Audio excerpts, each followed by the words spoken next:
여러분 안녕하십니까. 진성호의 융단폭격, 김경수 경남도지사를 융단폭격합니다. 드루킹 김동원 씨에 대한 재판이 익어가면서 김경수 도지사에 대한 새로운 사실들이 하나둘 밝혀지고 있습니다. 물론 일방적인 드루킹 김동원 씨의 주장이라고 치부할 수도 있습니다만 내용을 들어보면 상당히 수긍이 갑니다. 그러니까 17%의 지지율을 보이던 문재인 대통령 후보를 대통령만 만들어준다면 무엇이든지 해주겠다고 흔쾌히 이야기했던 김경수가 그 뒤에 문재인 대통령이 탄생하고 나니까 말을 바꿨다는 건데요. 오늘 어떤 공판의 내용이 오고 갔는지 한번 알아보겠습니다. 자, 김경수 경남지사와 공모해서 댓글을 조작한 혐의를 받는 김경수 경남도지사입니다. 권력의 힘인지는 모르겠으나 지금 김경수 지사는 보석됐습니다. 조건부 석방돼서 국회에도 지금 방문하는 등 활발한 움직임을 보이고 있습니다. 그런데 그 당시에 있었던 일들을 보면 지금 김경수의 움직임은 유건무죄, 무건유죄, 권력이 있으면 무죄고 권력이 없으면 유죄냐, 이런 항의를 받을 만한 생각이 듭니다. 자, 김경수 지사는 15일 드루킹 김동원 씨 법정 진술에서 상당히 중요한 사실이 드러났습니다. 김경수 지사가 문재인 대통령의 대리인이라고 드루킹은 생각했다는 겁니다. 그래서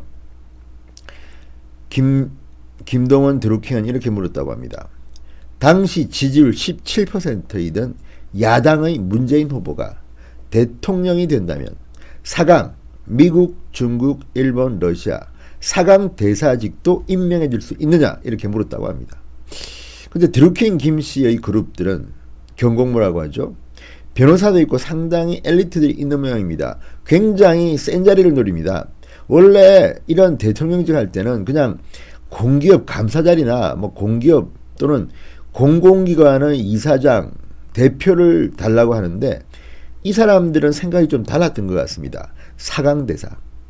사강대사는 대개 보면 선거 공신들이 가지만 전직 국회의원들이나 상당한 스펙이 있는 사람들을 보내는 자리입니다. 그런데도 드루킹 김동원 씨는 김경수 지사한테 17%밖에 안 되니까 어차피 문재인 대통령은 당선이 어렵지 않느냐, 그런 후보를 대통령을 만들어주면 사강대사 정도는 줘야 되지 않느냐, 이렇게 제의했던 것으로 보입니다. 자, 그러자 김경수 지사가 그렇게 해주겠다고 했다는 겁니다. 그래서 대선에서 승리한 뒤 우리 회원들 중 일부가 일본 대사를 추천해달라고 얘기를 했다는 겁니다. 사강 대사 중에서는 또 하필이면 또 일본 대사입니다. 아주 센 자리입니다. 자, 그러면서 김경수 지사가 그거 틀어지고 나서 미안했는지, 일본 대사를 주겠다고 했는데 틀어지고 나서 미안했는지 계속 시간을 끌다가 오사카 총영사직을 제안했다. 김경수 지사가 문 대통령의 대리인으로서 해주겠다고 하니 대통령 뜻으로 알았다는 게 드루킹의 주장입니다. 하기야 이때 김경수의 위세는 대단했습니다. 문재인 후보의 오른팔이었습니다. 그렇기 때문에 믿고 이런 이야기를 했고 김경수도 해주겠다 그랬는데 김경수 지사가 사기를 친 겁니다. 드루킹 김동원 씨의 증언이 맞다는 가정하에서 드리는 말씀입니다. 선거 때는 별도 따고 해도 딸고처럼 했는데 선거가 끝나고 막상 문재인 후보가 대통령이 되니까 안면을 싹 바꿨다는 겁니다. 그리고도 미안해서 주일대사는 안 되니까 오사카 총영사, 상당히 센 자리입니다. 오사카는 교포들이 많이 삽니다. 오사카 총영사직을 주겠다, 이렇게 말했다는 겁니다. 그런데 마지막에는 오사카도 곤란하다. 이 자리는 한겨레 신문 모 씨가 갔습니다. 오사카도 번복하고 센다이 총영사 주겠다고 하니까 전화를 해서 격분했다고 하는 겁니다. 여기서 사달이 난 것 같습니다. 일본 대사가 오사카 총영사로, 오사카 총영사가 센다이 총영사로 바뀌면서 드루킹 경공모 그룹들이 분노한 겁니다. 자, 김경수 지사를 만나러 갔더니 웃으면서 오사카 총령 사직은 너무 크다 이렇게 말했다고 합니다. 그러면서 센다이 총영사 어떠냐 물어보길래 드루킹은 이렇게 생각했답니다. 처음부터 해줄 마음이 없었구나. 1년 동안 우릴 농락했구나. 이런 생각이 들어 그 자리를 박차고 나왔다. 자, 이 김경수 지사의 제안이 사실이라면 이건 중대한 선거법 위반입니다.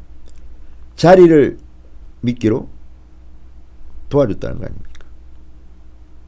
이야, 이거 심각한데요.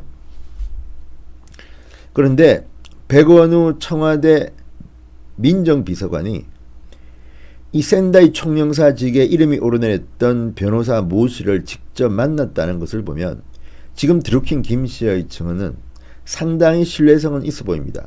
그렇지만 100% 믿기는 곤란합니다. 누가 봐도 어떻게 경공모 선거운동 도왔던 외곽 조직인데 사강대사를 달라? 김경수는 주겠다고 했다? 모르겠습니다. 법원이 판단할 겁니다. 그렇지만 지금 이야기하는 걸 보면 정말 문재인 대통령이 당선되는 과정에서 엄청난 불법이 있었던 것만은 자명해 보입니다. 이게 사실이라면 정말 놀랄만한 일이군요. 자, 김경수 지사와 공모해서 드루킹은 2016년 12월부터 2018년 3월 사이에 매크로 프로그램 킹크랩으로 기사에 달린 댓글 140만여 개의 공감 비공감 클릭수를 조작한 혐의를 받고 있습니다. 고 노회찬 전 정의당 의원에게 2016년 3월 5천여만 원을 건넨 혐의, 김경수 지사의 전 보좌관에게 인사청탁과 관련한 원활한 민원을 위해서 뇌물 500만 원을 건넨 혐의도 받습니다. 자, 1심에서 모든 혐의를 유죄로 인정해 댓글 조작과 뇌물 혐의에 관련해 징역 3년 6개월을 선고받은 김동원 드루킹, 정치자금법 위반 혐의는 징역 6개월에 집행유예 1년을 선고받았습니다. 한편 이날 관심을 모았던 사람은 고 노회찬 전 의원의 부인 김지선 씨였습니다. 지난달 법원은 고 노회찬 전 의원의 부인을 정인으로 채택했습니다. 그런데 안 나왔습니다. 폐문부재라고 합니다. 문이 잠겨서 사람이 없음. 그래서 소환장이 송달되지 않았다고 합니다. 김지선 씨가 소환장을 피한 모양입니다. 그래서 이날 15일 날 공판에는 고 노회찬 의원의 부인이 나오지 않았습니다. 재판부는 다음 달 19일 김 씨를 노회찬 전 의원의 부인을 다시 소환해서 신문하기로 했습니다. 그리고 7월 10일 재판을 마친다고 합니다. 자, 김동원 씨의 이 말이 사실일지. 김동원 씨의 말이 사실이라면 김경수 지사의 재판에도 상당한 영향을 줄 것입니다. 나쁜 쪽으로. 김경수 지사는 지금 보석돼서 상당히 기쁠지 모르겠지만 지금 돌아가는 재판 사정들을 보면 김경수에게는 상당히 불리한 물증들이 나오고 있는 것으로 보입니다. 자, 김동원 씨의 말이 사실일까요? 사강대사 제의도 받아들였다. 문재인 대통령이 알았을까요? 이게 정말 중요한 겁니다. 중간에 낀 사람은 어쨌든 김경수 지사입니다. 이것을 물증으로 입증할 수 있을지는 모르겠지만 드루킹의 이 증언은 정말 쇼킹합니다. 그리고 문재인 대통령이 당선되는 그 과정 하나하나가 과연 합당했는지 법적인 문제가 아닙니다. 도덕적으로 비판받을 소지가 있다고 봅니다. 진성호의 융단 폭격이었습니다. 여러분 감사합니다.